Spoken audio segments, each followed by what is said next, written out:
बिस्मिल्लाहिर्रहमानिर्रहीम। अल्लाह के नाम से शुरू करती हूँ जो बड़ा मेहरबान निहायत रहम करने वाला है।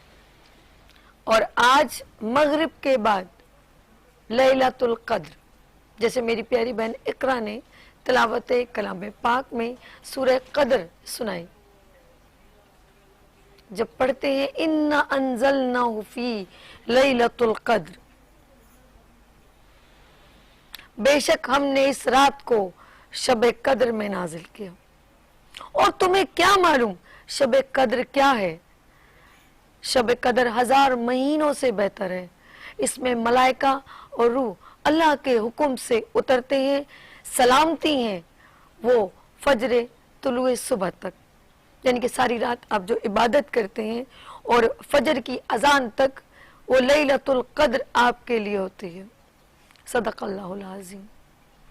मेरी ज़बान इस काबिल नहीं, मेरी रूह इस काबिल नहीं, मेरे सर के बाल से पाँव के नाखून तक मैं इस काबिल नहीं कि मैं अपने रब के आगे अपनी खताओं और गुनाहों की माफ़ी मांग सकूं। आज 26वां रोज़ा है, मगरिब के बाद 27वीं शब लग जाएगी और हम शब कद्र में, हम गुनाहगार जो है शब कद्र में दाखिल हो जाएंगे। हम गुनाहगार शब कद्र में दाखिल हो जाएंगे।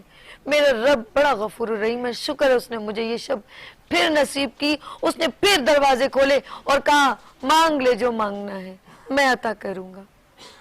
मांग ले, अपने गुनाहों की माफी मांगनी है, मैं अता करूंगा। मेरी नेमतें रहमतें बेशुमार हैं। फबी अय्यि आलाइ रब्बिकुमा तुकज़्ज़िबान, और तुम खुदा की कौन कौन सी नेमतों को झुटलाओगे। आज वो दिन जिसमें हम ये भी कहते हैं 27वीं को हमारा आज़ाद मुमलिकत पाकिस्तान भी जो हमारी रियासत है मुसलमानों की, उसको भी आज़ाद हुए 27वीं को, वो रमज़ान की शब में।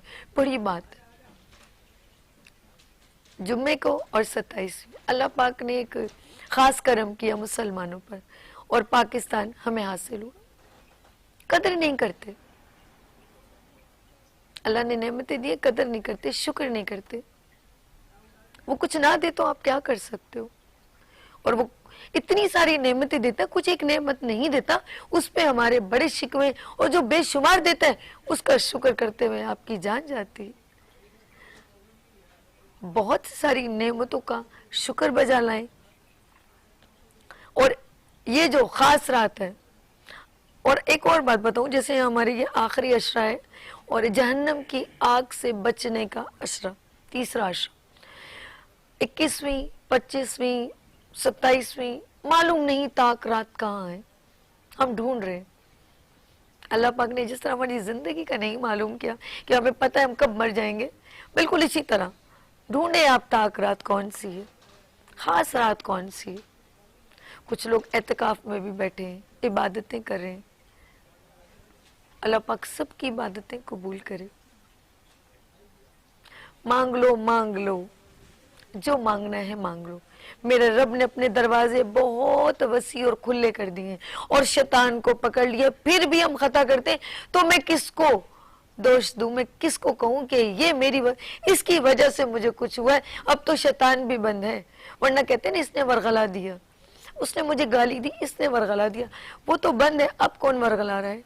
अब आपको नेकी करते हुए कौन रोक रहा है? अब आपको किसी को दुआ देते हुए कौन रोक रहा है? माँ बाप की खिदमत करते हुए कौन रोक रहा है? ये जितनी इबादतें आप कर ले, शब कदर में भी दाखिल हो जाए, अगर आप बंदों के हुकूक और आपने नेकियां नहीं की और लोगों के दिल दुखाए, माँ बाप के दिल दुखाए, और कभी भी आपने कुछ अच्छा काम नहीं किया, तो मेरे रब के लिए, सजदों के लिए बहुत सारे फरिश्ते मौजूद हैं। नहीं जरूरत उसे हमारे सजदों की, ये तो उसने हमारी ही खैर के लिए नमाज रखी, हमारी ही खैर के लिए सजदे रखे, ताकि हम बुतों की पूजा ना कर सके, ताकि उसे हमें यकीन हो जाए। और उसने हमें यकीन दिलाया है कि वो वाहदहू ला शरीक है, कुल वल्लाहु अहद, कहो कि अल्लाह एक है, अल्लाह समद, अल्लाह बेनियाज है। जब वो बेनियाज है तो फिर हम किसी के दर से क्यों मांगे? कुरान सिर्फ रखने की या किताब नहीं, वो रहमतुल आलमीन खातमुन नबी पर नाजिल फरमाया गया। कुरान की सूरत चाहे थोड़ी पढ़ें, लेकिन तर्जुमे के साथ पढ़ें, समझ के साथ पढ़ें, सिर्फ ऐसे रीड ना करें कि आप कुछ एहसान करें। खुदा ने आपको जो कुछ दिया है वो इसलिए नहीं दिया कि आप उससे जान छुड़ाएं। कहते हैं नमाज दिल का सुकून है। अगर आपको ये पता चल जाए कि आप सजदा करेंगे और मेरे रब को वो सजदा कितना पसंद है, तो आप सजदे से नहीं उठेंगे। अगर आपको ये पता चल जाए मेरी इस वक्त मैंने जो नेकी की है, इस नेकी का कितना बड़ा दर्जा है, और रमजान में तो 70 गुना ज्यादा दर्जात बुलंद हो जाते, तो आप इतना खुश होंगे, आपका दिल करेगा मैं सब कुछ ही इस राह में दे दूं, अल्लाह की राह में। अब आप देखना है कि हम कितना जानेंगे, कितना पहचानेंगे उस रब को। जिसने पहचान लिया ना, तो समझ ले उसने फला पा लिया। और फिर हम ये यकीन से कह सकते हैं हम नबी की उम्मत में से हैं। कुछ हम सिर्फ लफाजियत करते हैं, लेकिन झूठ बोलते हैं, फिर कहते हैं हम नबी की उम्मत में से, हम ईमान वाले हैं। हम दगाबाजी करते हैं, हम धोखा देते हैं, तो फिर हम कहते हैं ईमान वाले। तो अपने आप को, ये जो रमज़ान है ना, ये अपने आप को झंझोड़ने का नाम है। आप कौन हो? Who are you? सब कुछ ये मालूमात यहाँ रह जाएगा और आपने कुछ नहीं लेके जाना। हाँ, मैं ये जरूर कहती हूँ, लेके जरूर जाओगे ढेरों नेकियां, और वो नजर नहीं आती, किसी को भी नजर नहीं आएंगी। और वो मेरे रब जानता है कि आपने इस दुनिया में क्या अच्छा किया। लैलतुल कद्र, अल्लाह का शुक्र, आज रमज़ानुल मुबारक में हम 26वीं से 27वीं में दाखिल होंगे इंशाअल्लाह। और अल्लाह पाक जितने लोग इस वक्त इबादत कर रहे हैं, सबकी दुआएं अपने हबीब के सदक़े में, मौला अली के सदक़े में कबूल हो, मकबूल फरमाएं। और इस रमज़ान में अगर हमसे कोई ख़ता हो गई हो, अल्लाह मेरा रब बड़ा गफूर रहीम है, बहुत रहमान रहीम है, उससे जब माफ़ी मांगो। ये तो इंसान है, तुमने 3 बार किया, अब मैं तुम्हें माफ नहीं करूंगा। ये तो रब है, जब माफी मांगो जब माफ कर देता है। अस्तगफिरुल्लाह रब्बी मिन कुल्लि ज़ंबि व अतूबु अलैह, मेरा रब मुझे माफ करे मेरे गुनाहों को। और ख़ास तौर पे हम पढ़ते हैं रब्बना इग़फ़िर ली व लिवालिदैया व लिल मुमिनीना यौम यक़ूमुल हिसाब, मेरा रब मेरे वालिदैन को उनकी बख्शिश कर, जिस तरह तमाम मोमिनीन और मोमिनात की बख्शिश की है मेरा रब। ख़ास तौर पे जिनके वालिदैन पता नहीं पिछले रोज़ों में थे, अब नहीं है, अल्लाह पाक उनकी बख्शिश अता फरमाए। मुझे अपने से ज़्यादा उनकी फ़िक्र ज़्यादा हो जाती है। फिर उसके बाद ये दिल में कि हमारा पता नहीं क्या हाल होगा। अल्लाह पाक मेरी वालदा अल्लाह उनकी बख्शिश करे। एक बात कहती थी, अल्लाह पाक किसी का मोहताज ना करे और चलते फिरते हम अपने रब के हुजूर में चले जाएँ। आमीन सुम आमीन। इस दुआ के साथ मैं अपने प्रोग्राम का आगाज़ करती हूँ। और मेरे प्रोग्राम की आन बान शान, जी हाँ, मुफ्ती गुलाम गौस अनवर मदनी साहब लैलतुल कद्र के बारे में गुफ्तगू करेंगे। अस्सलाम वालेकुम। कैसे मुफ्ती साहब? ठीक है जी। अल्हम्दुलिल्लाहि रब्बिल आलमीन वस्सलातु वस्सलामु अला सय्यिदिल अंबिया वल मुरसलीन, अम्मा बाद फ़अऊज़ु बिल्लाहि मिनश शैतानिर रजीम, बिस्मिल्लाहिर रहमानिर रहीम। क़ाल अल्लाहु तबारक व तआला फ़िल क़ुरआनिल मजीद वल फ़ुरक़ानिल हमीद, इन्ना अंज़लनाहु फ़ी लैलतिल क़द्र वमा अदराका मा लैलतुल क़द्र, लैलतुल क़द्रि ख़ैरुम मिन अल्फ़ि शहर, तनज़्ज़लुल मलाइकतु वर्रूहु फ़ीहा बिइज़्नि रब्बिहिम मिन कुल्लि अम्र, सलामुन हिया हत्ता मतलइल फ़ज्र। कि बेशक अल्लाह तबारक व तआला इरशाद फरमाता है कि बेशक हमने इस कुरान को लैलतुल क़द्र में नाजिल किया। सुभान। तुम लोग क्या जानो कि लैलतुल क़द्र क्या है? आया है। लैलतुल क़द्र 1000 महीनों से अफजल रात है। तनज़्ज़लुल मलाइकतु वर्रूहु फीहा बिइज़्नि रब्बिहिम। इस रात में तमाम फरिश्ते और रूहुल अमीन यानी हज़रत जिब्राईल अलैहिस्सलाम अल्लाह तबारक व तआला के हुक्म से ज़मीन पर तशरीफ़ लाते हैं और तमाम ज़मीन वालों को सलामती उन पर नाजिल फरमाते हैं यहाँ तक कि फजर तुलू हो जाती है। इस सूरह मुबारका का शान नुज़ूल ये है कि बनी इसराइल में एक शख्स था जिसका नाम था शमऊन रहमतुल्लाहि ताला अलैह। ये अल्लाह तबारक व तआला के बहुत बड़े वली थे और ये बड़े इबादत गुजार थे। दिन को रोज़ा रखते, रात को अल्लाह तबारक व तआला की इबादत किया करते। सुभान अल्लाह। बहुत ज़्यादा इबादत गुजार थे। अब चूंकि बनी इसराइल की कौम जो है उनकी उम्रें बहुत तवील हुआ करती थी, तो जब नबी पाक अलैहिस्सलातु वस्सलाम ने हज़रत शमऊन के बारे में सहाबा इकराम को बयान किया तो सहाबा इकराम ये सोचने लगे कि उनकी तो तवील उम्रें थी, इतनी ज़्यादा उम्रें थी, तो उन्होंने अल्लाह तबारक व तआला की इबादत की और अल्लाह ने हमें जो है वो उम्रें जो हैं वो कम दी हैं। तो नबी पाक अलैहिस्सलातु वस्सलाम की बारगाह में हज़रत जिब्राईल अलैहिस्सलाम तशरीफ़ लाए और सरकार अलैहिस्सलातु वस्सलाम को ढारस बंधाई और सरकार अलैहिस्सलातु वस्सलाम से अर्ज़ की, या रसूलुल्लाह सल्लल्लाहु अलैहि वसल्लम, अल्लाह तबारक व तआला इरशाद फरमाता है कि हर साल अल्लाह आपके उम्मतियों को एक ऐसी रात अता फरमाएगा कि जो तेरा उम्मती इस रात में इबादत इलाही करेगा तो वो इबादत इलाही हज़रत शमऊन की इबादत से ज़्यादा हो जाएगी। तो ये अल्लाह तबारक व तआला का इनाम और इकराम अल्लाह तबारक व तआला ने इस उम्मत पर अता फरमाया है। नबी पाक अलैहिस्सलातु वस्सलाम ने इरशाद फरमाया कि शब कदर को रमज़ानुल मुबारक के आखिरी अशरे में तलाश करो, आखिरी अशरे की ताग रातों में तलाश करो, यानी 21 को, 23 को, 25 को, 27 को या 29 को। ये 5 रातें जो हैं अल्लाह तबारक व तआला ने इरशाद फरमाया कि इसमें लैलतुल क़द्र को तलाश करो। नबी पाक अलैहिस्सलातु वस्सलाम इरशाद फरमाती हैं कि जो शख्स लैलतुल क़द्र में इखलास के साथ और अल्लाह तबारक व तआला का इखलास पाने के लिए, अल्लाह तबारक व तआला की रज़ा पाने के लिए अगर कोई शख्स इस रात में अल्लाह की इबादत करता है तो अल्लाह तबारक व तआला उसके साबिका सारे गुनाहों की बख्शिश फरमा देता है। तो बड़ी अहम रात है और बड़ी नाजुक तरीन रात है कि इस रात में अल्लाह तबारक व तआला उम्मतियों के जो फैसले हैं वो अपने बंदों के फैसले फरमाकर वो रजिस्टर जो है वो फरिश्तों के हवाले कर देता है। तो इस एतबार से ये बड़ी अहम रात है, इबादत वाली रात है। तो हमें ये चाहिए कि लैलतुल क़द्र को सुस्ती में, काहिली में, गफलत में गुजारने के बजाय अल्लाह तबारक व तआला की इबादत में गुजारें और जितना हो सके अल्लाह तबारक व तआला की इबादत करें, अल्लाह का जिक्र करें, तिलावत कुरान करें। आज की रात जो है वो पाने की रात है। शायर क्या खूब कहता है कि मांगने की रात आज की है, यानी आज अल्लाह तबारक व तआला की रहमत का मजा आज की रात है। तो आज की रात अल्लाह तबारक व तआला की रहमत के दरवाजे खुले हुए हैं और अल्लाह तबारक व तआला की रहमत जो है वो बंदों को पुकार पुकार कर कहती है कि है कोई मुझसे बख्शिश का तालिब कि उसके बख्शिश कर दी जाए, है कोई मगफरत का तालिब कि उसकी मगफरत कर दी जाए, है कोई रिस्क में बरकत का तालिब कि उसके रिस्क में बरकत कर दी जाए। तो ये रहमत जो पुकारती है अल्लाह तबारक व तआला की, ये तुलुए फजर तक इसी तरह पुकार सदा लगती रहती है। तो इसलिए बंदों को आज की रात पाने के लिए अल्लाह तबारक व तआला की बारगाह में कसरत के साथ अपनी जबीन को झुकाना चाहिए। कमली वाले की नगरी में घर मांग लो, मांगने का मजा आज की रात है। अल्लाहुम्मा सल्ली अला सय्यिदना व मौलाना मुहम्मदिन व अला आलिहि व अस्हाबिहि व बारिक व सल्लिम व सल्लु अलैहि। और एक जैसे मैं प्रोग्राम का आगाज मैंने किया और तिलावत भी पढ़ी और आपसे बात भी की, इंट्रो भी किया और मुफ्ती साहब ने माशाल्लाह इतना अच्छा बयान किया। और अभी थोड़ी देर बाद फिर इनसे पूछा जाएगा क्योंकि गा बगाई हमारी रहनुमाई करें, बल्कि पूरे रमज़ान पहले रोज़े से माशाल्लाह 26वां रोज़ा चल रहा है। मेरा भाई मेरे साथ है और बहुत खूबसूरत अंदाज़ है इनका। और ये मैं अब सेगमेंट जो कर रही हूँ वो है छोटी सी नेकी। जब हमें कभी मैं किसी को लड़ता देखती हूँ ना तो मैं कहती हूँ यार ये हमारी नबी की उम्मत में से ये जो लड़ रहा है वो भी मुसलमान है, ये लड़ रहा है वो भी मुसलमान है। मुफ्ती साहब जरा गौर तलब बात है। जी जी, दोनों लड़ रहे हैं, दोनों मुसलमान है और फिर दोनों सगे भाई हैं और फिर हम बड़े घमंड से कहते हैं जी मैं तो ईमान वाला हूँ, मैं कलमा गो हूँ, और ये कभी नहीं, कभी लफ्जों में भी कह के देखा है कि मैं नबी की उम्मत में से हूँ, मैं उनका चाहने वाला हूँ।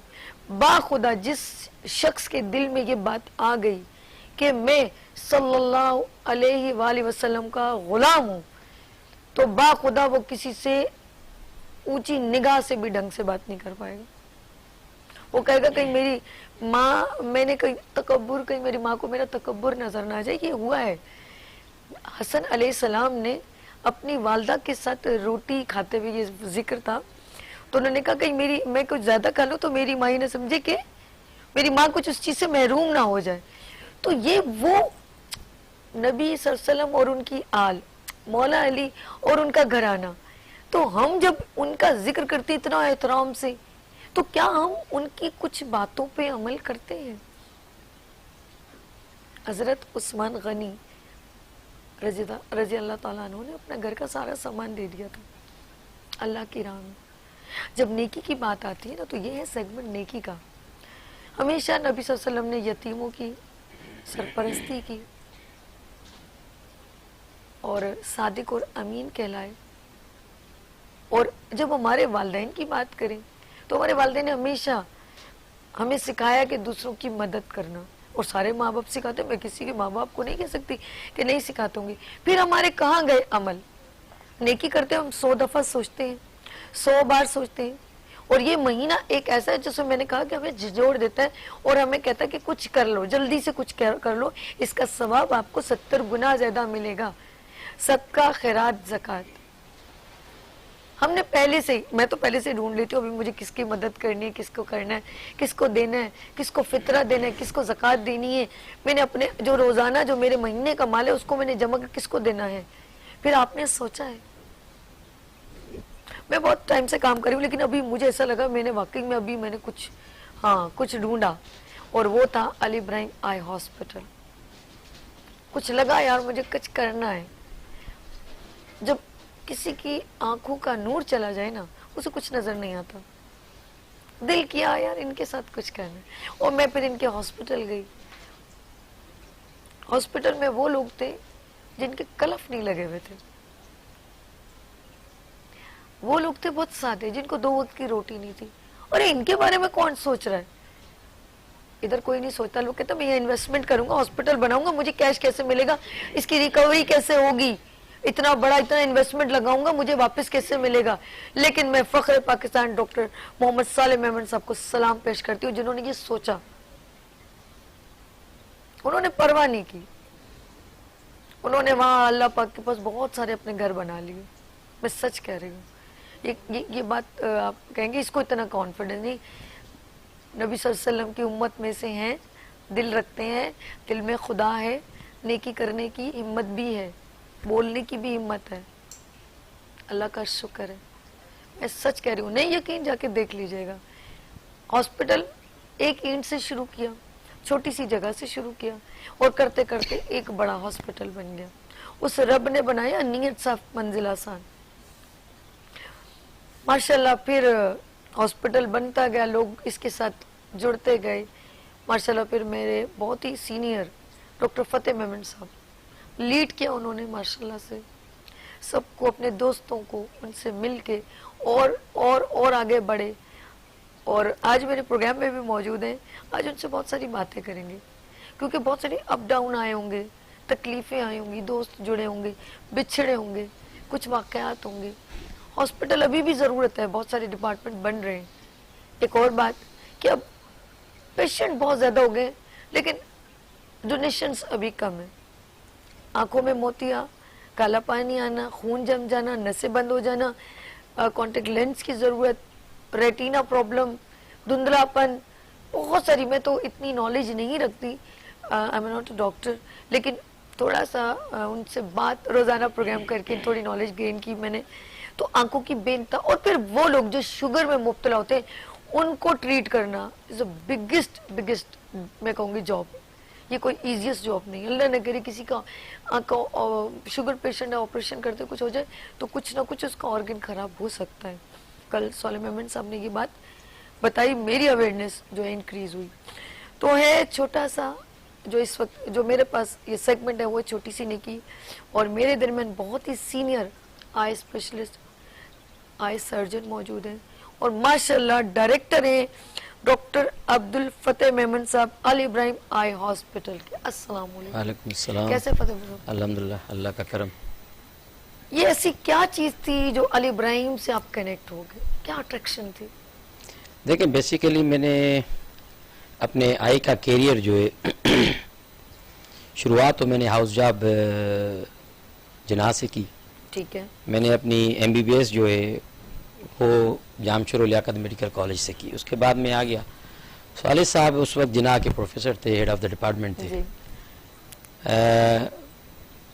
बेड लग ये थी कि सालिद साहब जिस साल में आया उस साल वो रिटायर हो रहे थे। ठीक है। गुड लग ये थी कि मैंने चूज़ किया कि मुझे इनके साथ ही काम करना है। आय हाय हाय, गुड लगा।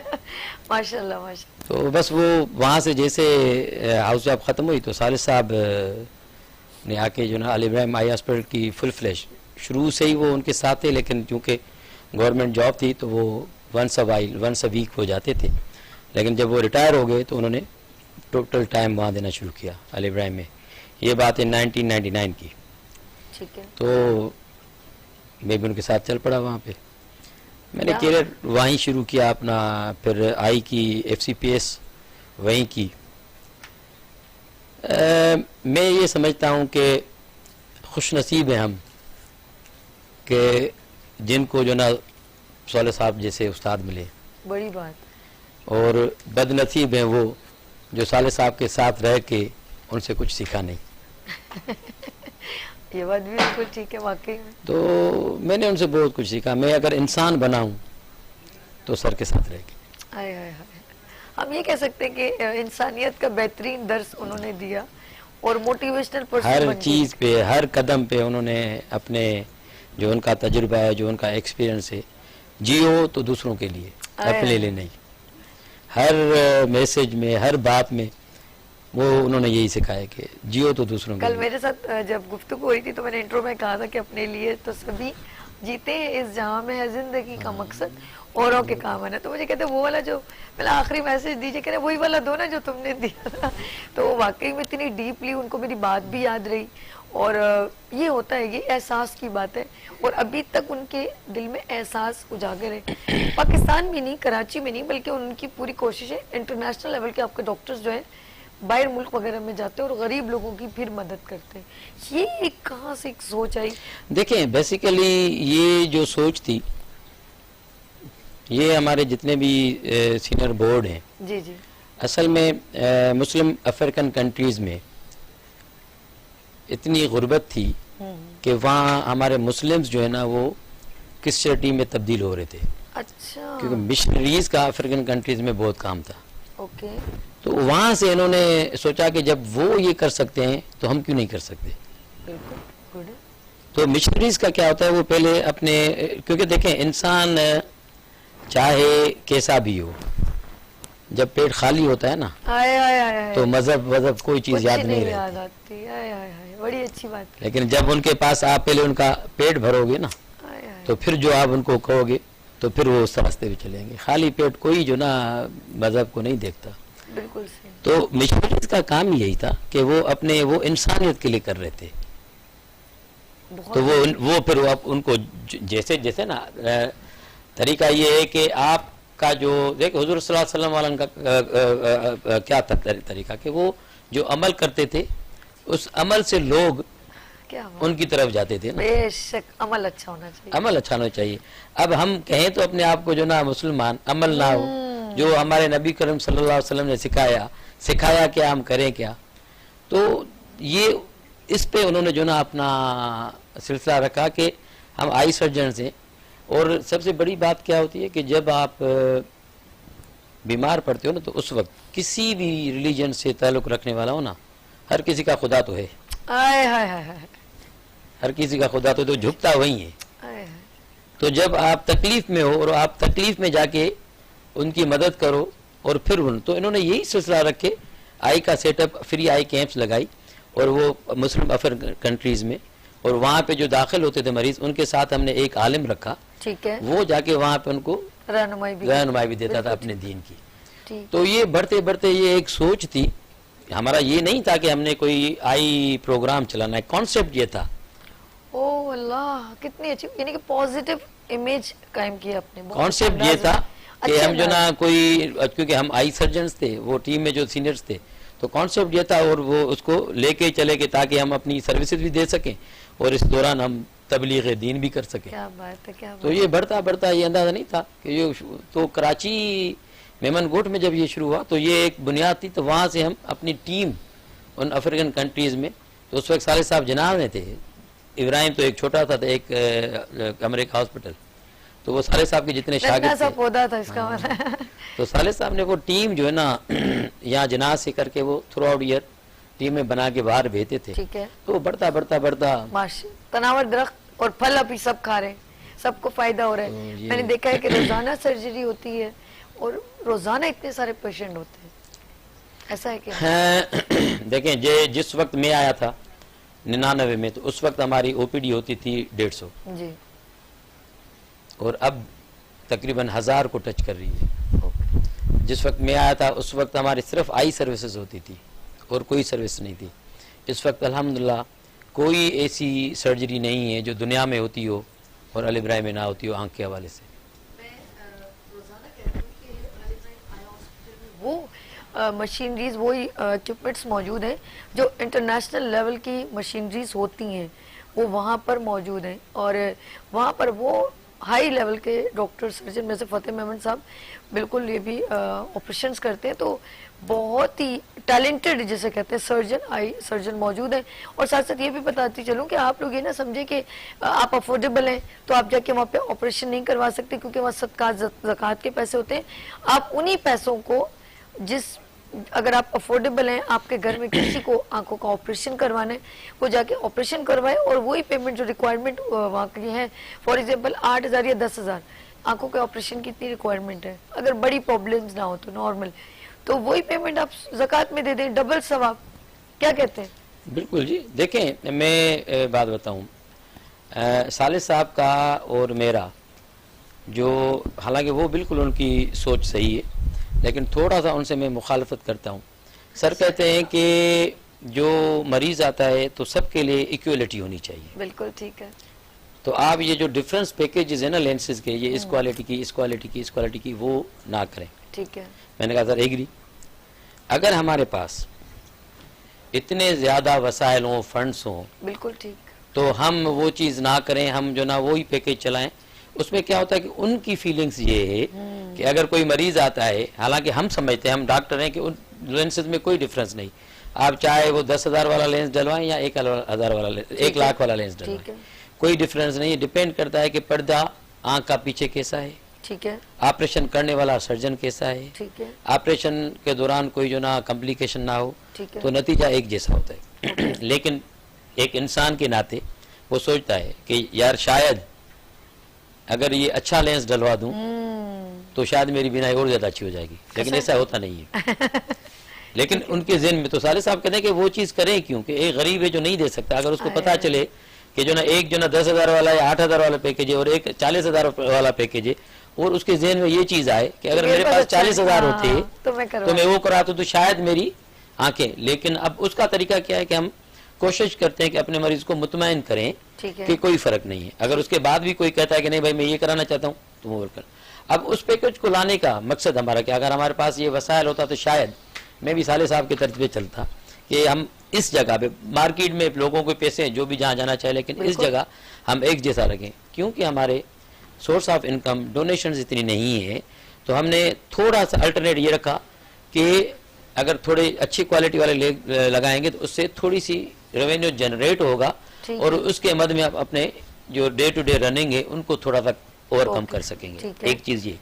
लेकिन उसके बाद जो दूसरा मेरा कॉन्सेप्ट था जी, वो ये था कि जो मिडिल क्लास है, जो अपर मिडिल क्लास है, सफेद पोश, इस वक्त सबसे ज्यादा जो तकलीफ में है ना, वो सफेद पोश है। वो क्योंकि किसी से मांग भी नहीं सकता और ज़कात भी वो नहीं लेते। ठीक है। अब वो जो ना चाहते हैं कि मैं थोड़ी सी क्वालिटी वाला लेंस डलवाऊं। अब वही पैकेज जो हम क्लिनिक्स पे, प्राइवेट हॉस्पिटल्स में 70-80 हज़ार का होता है, ठीक है, तो वो हम लेके आए 40,000 में, आधे में। अच्छा ठीक है, वही क्वालिटी, वही लेंथ और best of the line surgeons. बढ़िया। अब उसमें क्या हो गया, जो वो मिडिल क्लास लोग हैं ना, उसको हमने समझ लिया कि उनके लिए एक रास्ता खोला, ताकि अगर वो वहां जाके कराएगा वही क्वालिटी उसी रिस्पेक्ट के साथ अगर कराएगा तो उसके 50% बच रहे हैं ना। यानी उसे पेमेंट दे के ही करवा रहा है काम, को टेंशन नहीं, पर लेकिन डिस्काउंट बाहर जाके 40-80 में कराए, हमारे पास आके वही चीज 40 में कराए, बड़ी बात तो है, उसके 40,000 बच गए ना। बिल्कुल, उसको भी फायदा हो गया, जो मिडिल क्लास लोग हैं, जो सफेद पोश है, और उससे थोड़ी सी इनकम हमारी इदारे को भी और मिल किसी गई और उनके, को आंखों तो का उसकी ऑपरेशन भी ये हो सकता समझ लें कि जितने ऐसे लोग अगर हमारे पास आएंगे तो बहुत वे फायदा है इदारे को, उनकी तजस्सुस से हमें थोड़ी सी ज्यादा जो ना इनकम आ जाएगी, और उनको भी रिलीफ मिल जाएगा जो मार्केट में। सिर्फ ये है कि ये कॉन्सेप्ट निकाल दें, क्योंकि हमारे लोगों के अंदर ये ना कि शायद हम टेडी अस्पताल में जाएंगे तो उनका लेंगे, या वो क्वालिटी नहीं मिलेगी, समझ गई। या वो चीज़ नहीं मिलेगी। देखें, हमारा जो एम है ना वो ये है कि चैरिटी विद रिस्पेक्ट, हाय हाय हाय, सही, बिल्कुल, बहुत अच्छी बात, बहुत प्यारी कि बात, अगर हम किसी को हम इज्जत के साथ आप उनकी हेल्प भी नहीं, कर अल्लाह रहे ताला कहते हैं ना कि अगर आप खुदा के लिए करो तो जो अपने लिए सोचते हो हैं। हाय हाय, वो उन लोगों के लिए सोचो। तो ज्यादा अब मैं अपने लिए एक चीज सोचूं दूसरों के लिए, लेकिन कहीं कहीं हालात के हिसाब से, तो कि हम हैं तो इंसान ना, तो थोड़ी बहुत ऊंच नीच आ जाती है, लेकिन कोशिश करते हैं कि जितना उन लोगों को ये फीलिंग ना हो कि शायद कोई हम किसी चैरिटी अस्पताल में लेकिन आए। मेरी आंखों के सामने तो आपने, एक लेडी आई, उन्होंने 10,000 का कुछ लेन था तो आपने उसको 2,500 कर दिया, तो मैं हैरान हक्का मक्का हो गई। मैंने कहा कि उसी का नहीं, मैं दे नहीं सकती, तो आपने कहा अच्छा कितने, उसी से पूछ रहे, और उसने जितने कहे आपने एकदम साइन करके उसको दे दिया था कि अच्छा चलो तुम इतने दे सकती हो, बोले इतने। ये मेरे सामने आंखों की मैं गवाऊं, इनको पता भी नहीं था मैं कौन बस के बैठी हूँ, और इन्होंने कहा कि वो लेके गए थे, सलीम साहब बिठाया उन्होंने, तो अभी इनको इंट्रोडक्शन भी नहीं हुआ था मेरा कि मैं कहाँ से आई हूँ, क्या है। मैं बैठ गई थी और आप उस वक्त ये ट्रीट कर रहे थे, वो लेडी आई थी, तो ये आपका भी बड़ी बात है सर। मैं बताऊं ये ना, ख्याल करना बड़ी बात है कि एक देखिए लफ्ज़ मैं में कहना। बताऊं, एक तो अल्लाह का बड़ा करम है कि मैं जिस ख़ानदान से ताल्लुक़ रखता हूँ, छोटे से लेके हमने बड़े को देखा है कि अपने लिए नहीं दूसरों के लिए करो, तो वो एक वो आदत। फिर मैं जब मेडिकल कॉलेज में था तो वहाँ पे जाहिर बात है स्टूडेंट था, फिर वो स्टूडेंट की पॉलिटिक्स भी होती है। मैं जहाँ से उठ के आया था वो कैडेट कॉलेज था। अच्छा, अब वो एक माइंड मेरा जो ना वो था आर्मी वाला, Yes and no. Yes no, discipline life. बिल्कुल, जिस जगह पहुंचा वहाँ पॉलिटिकल विंग्स थी, अल्लाह ही रहम करे। अब क्या करे बंदा, मिक्सिंग क्रिएट मिक्स। हो गई। अब वो अच्छा, फिर वो फौजी दिमाग यहाँ आके जो ना वो फिर दूसरा दिमाग, अब चले किस तरह। फिर मैंने चूज किया कि क्या करूं, तो उसके अंदर एक तंजीम थी जिनकी एक विंग थी चैरिटी, ठीक है, मैंने उस तंजीम को ज्वाइन किया और उस चैरिटी विंग में घुस गया। और मैंने वहाँ पे जाके उनकी थी लतीफ ब्लड बैंक, ठीक है, वॉलंटियर एज अ वॉलंटियर, मैंने उसको जो ना जाके मेंबर बन गया। मुझे सपोर्ट चाहिए थी, कवर चाहिए था पॉलिटिकल, ओके, मेंबर बन गया मैं जो ना उनकी जो उसमें चला गया। और उसमें मैंने जाके, और उसकी रीजन क्या थे कि मेरे खुद के छोटे भाई थे, वो थैलेसेमिक थे, आई उनको जो ना वो ब्लड की जरूरत होती थी। तो मैं जब खुद जाता था तो एक वक्त तो ऐसा आया कि जो मेरे दोस्त थे ना वो उनके पास जाता था तो वो कहते थे कि यार ब्लड नहीं मांगना। आई अल्लाह, तो मैंने कहा कि यार मेरी इतनी, मैं खुद डॉक्टर हूँ, मेरे इतने दोस्त हैं, वो जब करते हैं ये वो लोग जिनको कोई जान पहचान नहीं है, तो वो उनको किस तरह वो ब्लड मिलता कन्विंस होगा। करें अल्लाह, तो मैंने उस ब्लड बैंक को जिंदा किया, माशाअल्लाह, और मैंने कोई भी उस स्टूडेंट लाइफ में जगह नहीं छोड़ी अंदरूनी सिंध की जहाँ मैंने फ्री ब्लड कलेक्शन कैंप्स नहीं लगाए। मैंने अब्दुल सत्तार ईदी के साथ काम किया। माशाअल्लाह। पहला जब मैं गया तो उनके पास गया, तो हम उनके पास गए थे, तो पहला जब हमारा एनुअल प्रोग्राम था तो हमारे सीनियर्स जो थे उनके साथ करे, तो हम गए तो उनके पास गए कि हमें एक तो एक्स्ट्रा कंटेनर चाहिए। उस वक्त ये जो ना जोड़िया बाजार में इनकी ऑफिस होती थी, मेरी पहली मुलाकात थी अब्दुल सत्तार ईदी साहब के साथ। अच्छा, तो वो बिल्कुल खदड़ के लिबास में, तो मैंने कहा तो मैंने उनको कहा कि मुझे जो ना हमें ये चाहिए, कंटेनर चाहिए, तो उन्होंने वो तो दिया। फिर हमने कहा कि थोड़ी सी हमें हेल्प करें, हम कोई 1 साल हो गया तो हम अपना प्रोग्राम करना चाहते हैं। तो उस पर उन्होंने बड़ा हमें झाड़ा कि उस पर मैं मदद नहीं करूँगा, और ना मैं आपको कहूँगा कि आप वो पैसा ज़ाया करें, वही पैसा आप अपने इसमें काम में लगाएं, कोई प्रोग्राम ना करें। तो उसमें मैंने बड़ा काम किया। फिर मैं जब आ गया तो पीछे वो बहरहाल स्टूडेंट थी तो वो बंद हो गई। फिर अल्लाह का फजल है कि मुझे ये प्लेटफॉर्म मिला, फिर मैं इब्राहिम के साथ अटैच हो गया। तो मेरे माइंड में तो बचपन से ही था कि मुझे कुछ करना है किसी और के लिए। बहुत अच्छी बात है। और मैं ये चाह रही हूँ कि डिफरेंट स्कूल्स में मैंने सुना आप लोग जाके लोगों बच्चों का टेस्ट करते हैं कि नहीं करते, इस तरह डिफरेंट जगहों पे? देखिए मुख्तलिफ चीज़ें स्टूडेंट हमारा जो स्कूल स्क्रीनिंग प्रोग्राम्स चलते हैं वो ठीक सालों है। से कराची के अंदर काफ़ी जगहों पे, पूरा गडाब किया, ये इस सेंट्रल कराची की तरफ ठीक है। किया, इंटीरियर सिंध में हमने काफ़ी किया। तो वो सारे स्कूल प्रोग्राम लाखों के तादाद में हमने बच्चों को स्क्रीन ठीक है। किया।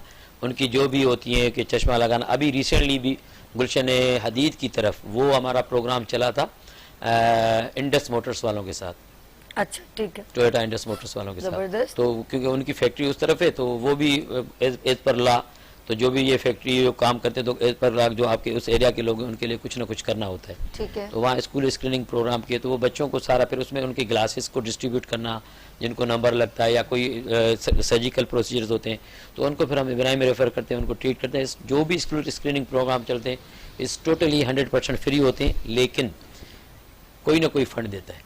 बड़ी उसको अच्छी चलाने बात के है, ये बहुत अच्छी। बल्कि मैं तो चाहूंगी आपको डिफरेंट बड़े बड़े फैक्ट्रीज हैं जहाँ पर हजारों की तादाद में लोग काम करते हैं, आप उनके साथ भी वर्क करें। मैं भी आपकी हेल्प करती हूँ भाई, किसी हम फॉर एग्जांपल बड़ी कोई भी कंपनी हो, फैक्ट्रीज हो, वहाँ लोगों का जो है टेस्ट किया जाए, उनको आप ग्लासेस वगैरह प्रोवाइड करें। क्योंकि वो लोग कहते हैं छोड़ो यार, वो वही बात है, सफ़ेद पोश है ना, वो ज़्यादा इस चीज़ में इन्वॉल्व नहीं होते, परवाह भी नहीं करते। मैंने ऐसे लोगों को देखा, वो अगर नज़र ख़राब हो रही है तो बिल्कुल। वो फिर इस नेज तक आ जाती है कि फिर आपकी आंखों की नज़र हमेशा के लिए चली जाती है, फिर ये लोग परेशान होते हैं। जब अच्छा कुछ पेशेंट ऐसे भी आते होंगे जिनको यही नहीं पता कि उनका काला पानी है या कुछ ऐसे, कैसे पता चलता होगा, कोई इंडिकेशन?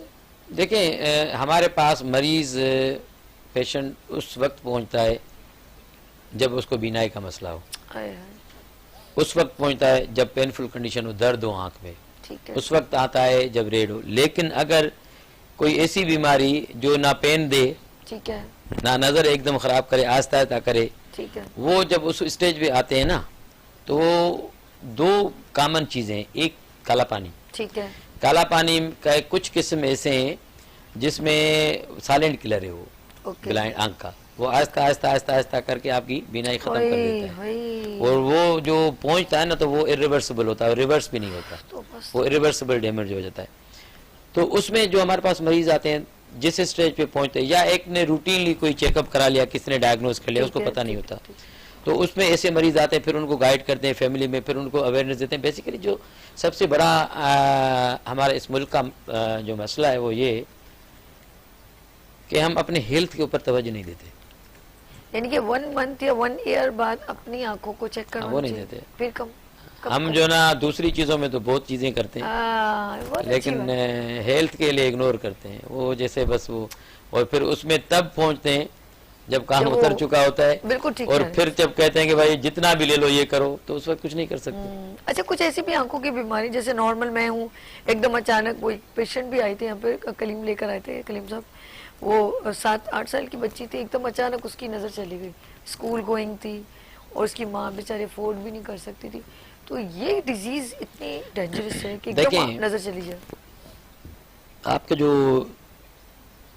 देखने का ताल्लुक होता है ना, वो होता है पीछे पर्दे के। ठीक है, ये सिंपल एग्जांपल आप ले लें कि घड़ी है, जैसे ठीक है, आपकी आंख का लेंस जैसे घड़ी का लेंस होता है, हाँ ऊपर का वाइट, ठीक है, अगर आप एक आंख की मशीन, जो घड़ी की मशीन होती है, ये समझ लें कि आंख का पर्दा है, अगर आप एक आंख की पर्दा ख़राब हो जाए ना तो वो डैमेज परमानेंट हो जाता है कुछ कंडीशंस में। ठीक कुछ है। अगर अर्ली डिटेक्ट हो जाए, रिकवरेबल होती तो रिकवर करते हैं। इसी तरह मशीन अगर आपकी घड़ी की ख़राब हो जाए ना, आप शीशा कितना भी तब्दील करो, टाइम तो नहीं देगी। हाय हाय हाय हाय।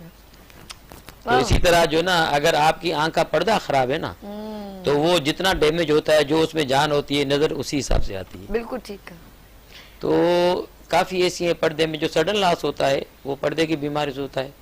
सडन लॉस होता है जो काले पानी की वजह से पेनफुल कंडीशन आ जाए, कि काला पानी मुख्तलिफ किस्म का होता है, कि उसमें जो ना एक ओपन एंगल का होता है, एक चैम्बर क्लोज का जो ड्रेन होता है वो अचानक बंद हो जाए, ठीक है। तो पेनफुल भी होता है। और लेकिन जो पेनलेस लॉस है वो पर्दे की हवाले से आते हैं, पर्दा फट गया पर्दे के अंदर खून आ गया, जैसे शुगर के मरीजों को हाँ, पर्दे के अंदर खून आ ठीक है। गया।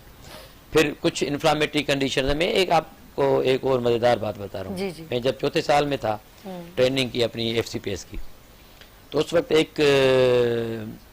मैं क्यों और इस फील्ड में अपना माइंड चेंज किया, और मैंने ये सोच लिया था उस दिन कि मुझे जो कुछ भी करना है इस मुल्क में करना है, मुझे जो कुछ भी करना है इस अस्पताल, इस इदारे के अंदर करना है, और जो कुछ भी करना है इन अपने लोगों के लिए करना है। बड़ी बात है, बड़ी बात। तो उस दिन एक मेरा जूनियर था, वो मेरे पास आया कि सर वो एक अल्ट्रासाउंड कर रहे थे आँख का, कि सर ये इसका जो ना पीछे पर्दे का मसला है। मैंने जाके देखा तो उसको दोनों आंखों में खून आया हुआ था जब अल्ट्रासाउंड कर, इस टोटली ब्लाइंड। ठीक है।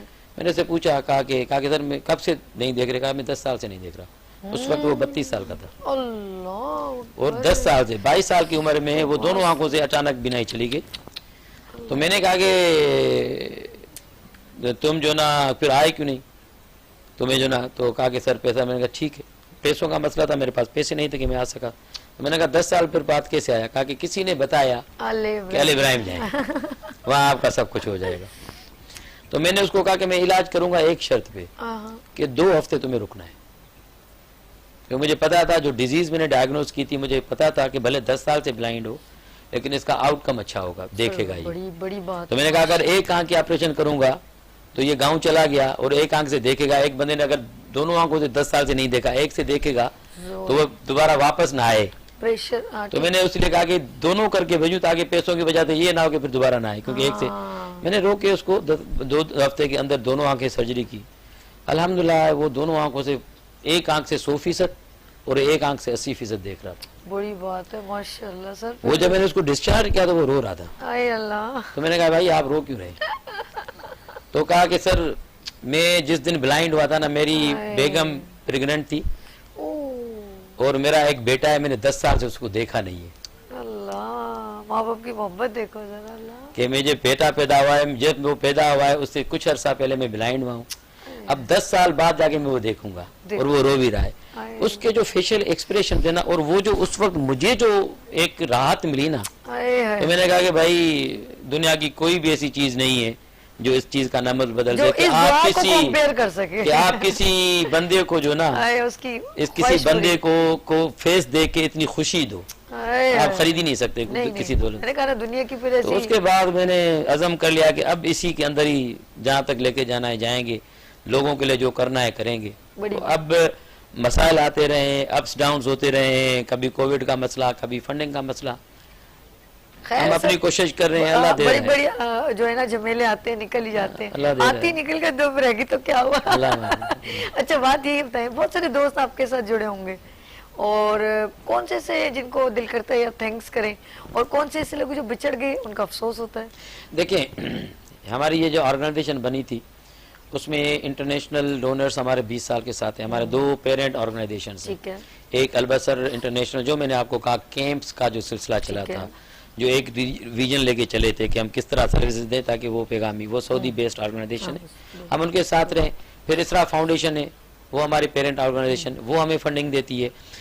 ये तो इनको तो हमारे उसके साथ जुड़े हैं। फिर हमारे इंटरनेशनल एनजीओज हैं, साइड सेवर इंटरनेशनल है, यूके बेस्ड है, फेरेडालोज है, CBM है, अब जर्मन बेस्ड है, ये हमारे 20 साल से पार्टनर है। ये फिर जो हमारे लोकल यहाँ पे इन्फाक फाउंडेशन है, HPD फाउंडेशन है, फिर लातादाद हमारे और मुश्ताक छापड़ा सिटीजन फाउंडेशन वाले अपना ये हमें मदद करते हैं। बहुत ऐसे लोग हैं जिनके मुझे अभी लिस्ट है, मैं नाम नहीं ले सकता। फिर हमारे अपने इब्राहिम के अंदर मेरे जो कुलीग्स हैं, मेरे जो दोस्त हैं, वो उन्होंने बड़ी सपोर्ट की। देखें अगर आपको आपका बंदा कुछ ना दे लेकिन अगर सही रास्ता दिखाए ना, वो भी बड़ी मदद है, वो भी बड़ी मदद है। तो ये टीम वर्क है, ये सबका है, बस वो चल रहा है। तो ये किसी की प्रॉपर्टी नहीं है, बिल्कुल ये चल रहा है और वो चल रहा है। ये चीज प्रॉपर्टी आप जितना इसमें देंगे, कोई भी अपना टाइम दें, कोई मदद करे, कोई फंड्स दें, ये सिलसिला चलता रहेगा। आज हम नहीं है, कल कोई और आके संभालेगा, लेकिन ये चलना चाहिए। बहुत अच्छी, ताकि इन लोगों को जो आपके उस मुल्क के वो लोग जिनके पास ये सहूलत नहीं है, नहीं दे सकते, पहुंच नहीं सकते, ताकि उनका वो सिलसिला चलता रहे। बहुत प्यारी बात की इन्होंने, और मैं जाते जाते आपसे मैसेज लूंगी, लेकिन मैं आपकी बात को ऐड करूंगी कि इन्होंने कहा कि कोई वॉलेंटियर है, कोई किस तरह मदद कर रहा है, कोई थोड़ा टाइम दे रहा है, कुछ ज़्यादा दे रहा है, जिसके जो भी क्राइटेरिया वो अपना वक्त दे रहा है। और मैं ये कहना चाहूँगी कि अल्लाह पाक आपकी नेकी कबूल करता है। आप वो मिकदार नहीं, क्वांटिटी नहीं, वो ज़रा सी भी आपकी नीयत होगी ना, वो कबूल कर लेता है। और Ali Ibrahim eye hospital is a biggest hospital और बेहतरीन काम कर रहे हैं आँखों से रिलेवेंट। अगर आप लोगों ने वहाँ पर कोई भी डोनेशन देनी है, मैं अपील करती हूँ दिल से, और आप ज़कात हो, खैरात हो, या जो भी आप समझते हैं कि आप डोनेट करना चाहते हैं, और आप सोच लें, समझ लें, 1, 8 या 10,000 से किसी एक घर के चिराग की रोशनी जो आंखों की बहाल हो सकती है। अब आपकी मर्जी है, आप एक पेशेंट सेलेक्ट कर लें या 10, ये आप पर डिपेंड करता है। जो मुखय्यर हजरात हैं वो ज़रूर इस कार खैर का हिस्सा बने। जाते जाते फतेह मेमन साहब कोई ये कैमरा है और दें अपने नाज़रीन को मैसेज। मैसेज तो बातों में बहुत चीज़ें मैंने कह दी हैं। देखें, आंखें अल्लाह ताला की एक ऐसी बड़ी नेमत है। जी जी, अल्लाह किसी की आंखें ना नज़र ना ले। आए अल्लाह। आप तस्वर भी नहीं कर सकते कि जब किसी की बीनाई चली जाती है ना। मेरे खुद के वालिद साहब हैं, मैं खुद रेटना सर्जन हूँ, लेकिन मैं उनकी बीनाई को बचा नहीं सका। एज रिलेटेड चेंजेस थे। वो अपने विल पे नमाजी हैं, तहज्जुद गुजार हैं, इबादत गुजार हैं, वो उसको लेके चल रहे हैं। लेकिन जब उनकी बीनाई गई ना, तो मैंने एक चीज़ महसूस की कि बीनाई जाने के बाद बंदा बिल्कुल जो ना कंफ्यूज हो जाता है। भले आप सुनते रहो, भले आपका ब्रेन चलता रहे, लेकिन अगर आप देखते नहीं ना, तो आपके लिए ना कान की अहमियत है, ना नज़र की, अपना दिमाग की अहमियत। क्योंकि आप ये दुनिया अल्लाह ताला ने इतनी रंगीन बनाई है, इस रंगों को आप अपनी आंखों से देख सकते हो और किसी से नहीं। तो कोई भी आंख का मसला हो, अपना इलाज ना करें, किसी आंख के पास चले जाएं, अपनी आंख की हिफाजत करें, अपने बच्चों की आंखों की हिफाजत करें, अपने बड़ों के आंख की हिफाजत करें। ये आंख की बिनाई, आंख का जो बीमारी है, कोई ऐसा नहीं उम्र जिसमें ना होती हो। पैदा होने से लेके कब्र तक हर बीमार बच्चा पैदा होने वाला भी आंख से महरूम हो सकता है, आंख की बीमारी में हो सकता है। छोटा बच्चा हो, 10 साल का बच्चा हो, 20 साल का बच्चा हो, चश्मों का मसला हो, बड़ी एज का हो, ये इतनी है कि जैसे भी अगर आपको कोई भी मतलब उसको इग्नोर ना करें, फ़ौरन कोई भी करीबी अस्पताल हो उनके पास ले जाएं। अगर नहीं कहीं जा सकते तो हमारे अस्पताल में अली इब्राहिम आई हॉस्पिटल आप आ सकते हैं। कोई भी ऐसा बंदा जिसको 1 रुपया भी नहीं है, नहीं आ सकता।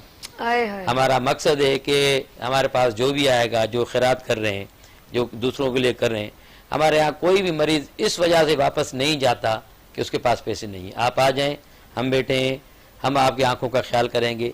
दुनिया में पता नहीं कितने, इस मुल्क में पता नहीं कितने ऐसे मुखैर हजरात हैं जो आपकी आंखों के ख्याल के लिए बैठे हुए हैं, जो इन इदारों को चलाने के लिए बैठे हुए हैं।